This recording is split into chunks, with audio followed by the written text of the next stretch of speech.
बिस्मिल्लाहिर्रहमानिर्रहीम। अस्सलाम वालेकुम। आज का जो हमारा टॉपिक है वो है सेकेंडरी स्ट्रक्चर ऑफ प्रोटीन। हमने प्रीवियस लेक्चर में बेसिकली ना स्ट्रक्चर्स को हमने देख लिया है, प्राइमरी को, सेकेंडरी को, टर्शरी को और क्वाटरनरी को देख लिया है। लेकिन सेकेंडरी स्ट्रक्चर को ना हम थोड़ा डिटेल में देखेंगे। अगर सेकेंडरी स्ट्रक्चर की अगर मैं बात करूँ ना, ये कंसिस्ट करता है अल्फ़ा हेलिक्स पे और बीटा प्लेटेड पे। तो बेसिकली हमने देखना क्या है कि ये जो अल्फ़ा हेलिक्स है ये कैसे बनता है या फिर बीटा प्लेटेड है ये कैसे बनता है। हमने स्ट्रक्चर देखना है कि अल्फ़ा हेलिक्स ये जो हेलिकल स्ट्रक्चर है ये कैसे बनता है। तो सबसे पहले ना हमें ये पता होना चाहिए अमाइनो एसिड्स के जनरल स्ट्रक्चर का पता होना चाहिए। जो जनरल स्ट्रक्चर है अमाइनो एसिड्स का मैं ड्रॉ कर लेता हूँ। ये अल्फ़ा कार्बन होगा, यहाँ पे हाइड्रोजन आ जाएगा, यहाँ पे R आ जाएगा, यहाँ पे N, ये यहाँ पे भी मैं हाइड्रोजन लगा देता हूँ, यहाँ पे हाइड्रोजन लगा देता हूँ, ये COOH लिख देता हूँ। या COOH इकट्ठा भी लिख दूँ तो कोई बात नहीं है। मैंने ओपन करके इसलिए लिखा क्योंकि ये OH ने यहाँ से रिमूव होना होता है, वाटर बनाना होता है, इस वजह से लिखा है। मैं फिर दूसरा ले लेता हूँ N, यहाँ पे मैं हाइड्रोजन लगा देता हूँ, यहाँ पे हाइड्रोजन लगा देता हूँ, ये कार्बन, यहाँ पे हाइड्रोजन लग गया, यहाँ पे R, यहाँ पे COO, यहाँ पे OH। यहाँ पे मैं R को चेंज नहीं कर रहा, R को जस्ट चेंज करते जाएंगे, अमाइनो एसिड्स के नेम भी चेंज होते जाएंगे। मैं just R as it is ही लिख रहा हूँ आपको समझाने के लिए। तो यहाँ से ये वाटर मूव हो गया, -H2O हो जाएगा। उसके बाद -H2O हो जाएगा। जो बॉन्ड बनेगा उसका हम क्या नाम देंगे, उस बॉन्ड को हम नाम दे देंगे पेप्टाइड बॉन्ड का। उस बॉन्ड को हम पेप्टाइड बॉन्ड का C+O, मैं बल्कि इससे लिख देता हूँ, जो ये बॉन्ड जो बनेगा ना उसको हम पेप्टाइड बॉन्ड का नाम दे देंगे C+O।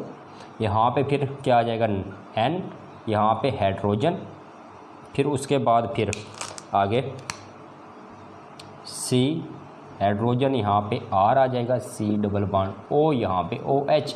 ये आगे वाले अमाइनो एसिड के साथ बॉन्ड बनाएगा, ये लीनियर चेन बनती जाएगी, प्राइमरी स्ट्रक्चर बनता जाएगा। प्राइमरी स्ट्रक्चर को हम सेकेंडरी में, सेकेंडरी को फिर टर्शरी में, टर्शरी को फिर हम क्वाटरनरी में चेंज करते हैं। ये चेंज होता है। ये देखो, ये बॉन्ड बना है ना, ये बॉन्ड, इस बॉन्ड को हम पेप्टाइड बॉन्ड का नाम देते हैं। पेप्टाइड बॉन्ड है ये, दो अमाइनो एसिड्स के दरमियान में जो बॉन्ड बना ना उसको हम पेप्टाइड बॉन्ड का नाम दे देंगे।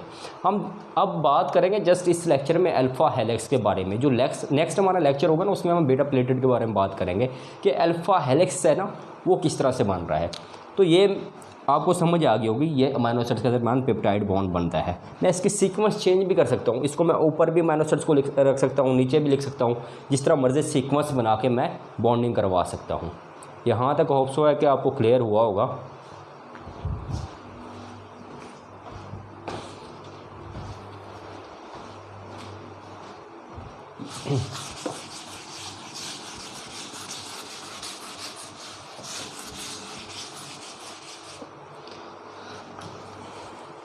नेक्स्ट ना मैं अमाइनो एसिड्स को कुछ इस तरह से लिखना चाह रहा हूँ। ये देखें, मैं अमाइनो एसिड्स को यहाँ पे मैं अमाइनो एसिड नंबर 1 लिख देता हूँ, यहाँ पे मैं लगा देता हूँ नाइट्रोजन, यहाँ पे हाइड्रोजन लगा देता हूँ, यहाँ पे हाइड्रोजन, यहाँ पे मैं कार्बन लगा दूँगा, यहाँ पे हाइड्रोजन लग जाएगा, यहाँ पे R, यहाँ पे C+O, यहाँ पे लग जाएगा OH।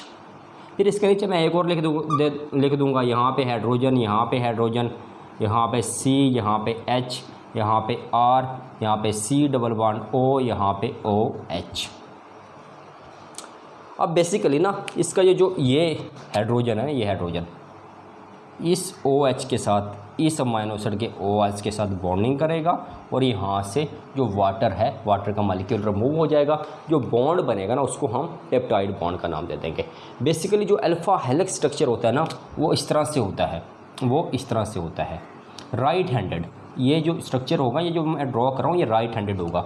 राइट हैंडेड का मतलब ये है कि आप इसको याद इस तरह से करो कि आप सीढ़ी पे चढ़ रहे हो, आपने दाएं हाथ से ग्रिल पकड़ी हुई है और ऊपर जा रहे हो आप नीचे वाली साइड से ना, ये राइट हैंडेड हो जाएगा। और अगर मैं इसको इस तरह से अपोजिट कर दूँ ना, ये लेफ़्ट हैंडेड होगा। क्योंकि जो लेफ़्ट हैंडेड स्ट्रक्चर होगा, ये प्रोटीन कभी भी नहीं बनाती। हमेशा जो प्रोटीन्स के जो सेकेंडरी स्ट्रक्चर में अल्फ़ा हेलिक्स जो स्ट्रक्चर बनेगा, वो बनेगा राइट हैंडेड बनेगा। अब हमने ये देखना कि जो राइट हैंडेड जो अल्फ़ा हेलिक्स स्ट्रक्चर है वो बन कैसे रहा है। यहाँ से देखें, यहाँ से वाटर मूव हुआ है। वाटर मूव होने के बाद अब होगा क्या, जो इसका नाइट्रोजन है इस कार्बन के साथ बॉन्डिंग करेगा। ये बॉन्डिंग, ये इस तरह से इस कार्बन के साथ बॉन्डिंग होगी। इसका फिर हाइड्रोजन रिमूव हो जाएगा, इसने आगे वाले अमीनो एसिड के साथ करनी है। अब ये जो इसका OH रिमूव हो जाएगा, तो इसने इस अपने से पीछे वाले अमीनो एसिड के साथ करनी है। ये देखो बनता जा रहा है ना, स्ट्रक्चर ऐसे बनता जा रहा है ना।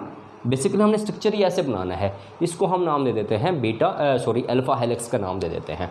अब मैं थोड़ा सा इसको बड़ा करके दिखा देता हूँ ये कि ये किस तरह से बनेगा। अब कुछ और अमीनो एसिड्स हम ऐड कर लेते हैं कि स्ट्रक्चर फिर आपको बिल्कुल क्लियर हो जाएगा कि ये सेकेंडरी स्ट्रक्चर जो अल्फ़ा हेलिक्स होता है, बेसिकली जो हेलिकल स्ट्रक्चर होता है, किस तरह से बन रहा होता है प्रोटीन्स के अंदर। ये आपके वैसे सिलेबस में स्ट्रक्चर है नहीं, लेकिन मैं जस्ट आपको इसलिए समझा रहा हूँ ताकि आपको समझ आ जाए कि जो अल्फ़ा हेलिक्स का स्ट्रक्चर बना है तो कैसे बना है। यहाँ पे मैं अमीनो एसिड्स ड्रॉ कर देता हूँ, लेकिन थोड़े छोटे करूँगा ताकि मैक्सिमम हमारे आ जाए ना। यहाँ पे मैं नाइट्रोजन, यहाँ पे मैं हाइड्रोजन नहीं लगाऊंगा, मैं डायरेक्टली बॉन्डिंग करवा दूँगा।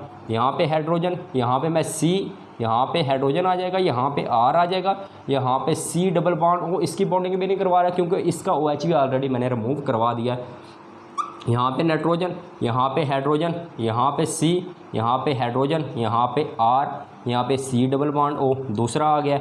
यहाँ पे नाइट्रोजन, यहाँ पे हाइड्रोजन, यहाँ पे C, यहाँ पे H, यहाँ पे R, यहाँ पे C डबल बॉन्ड O तीसरा आ गया। यहाँ पे नाइट्रोजन, यहाँ पे हाइड्रोजन, यहाँ पे C, यहाँ पे H, यहाँ पे R, यहाँ पे C डबल बॉन्ड O। ये मैंने एक सीक्वेंस में 4 अमीनो एसिड्स को लिख दिया है।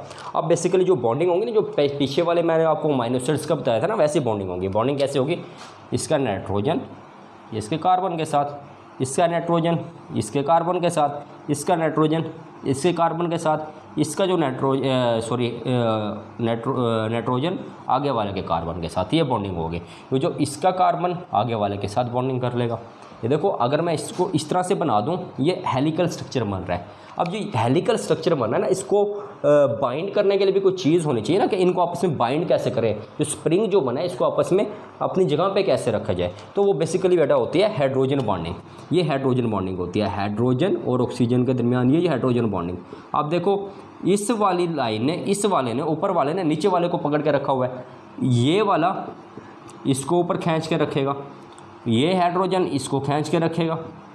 इसको अगर नीचे वाले हाइड्रोजन की बात करें तो ये आगे वाले को, इस तरह से ये बॉन्डिंग बनेगी। अगर इसकी बात करें, इस ऑक्सीजन की, ये इससे अपने पहले वाले अमीनो एसिड्स को ऐसे बॉन्डिंग करेगा।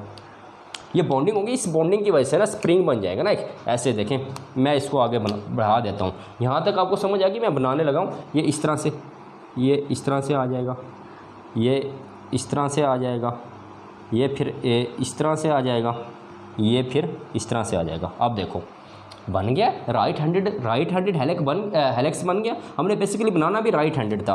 अब इनको बेसिकली जो हेलिक्स को बनाया हुआ, उसमें सबसे बड़ा रोल किसका है, वो है हाइड्रोजन बॉन्डिंग का।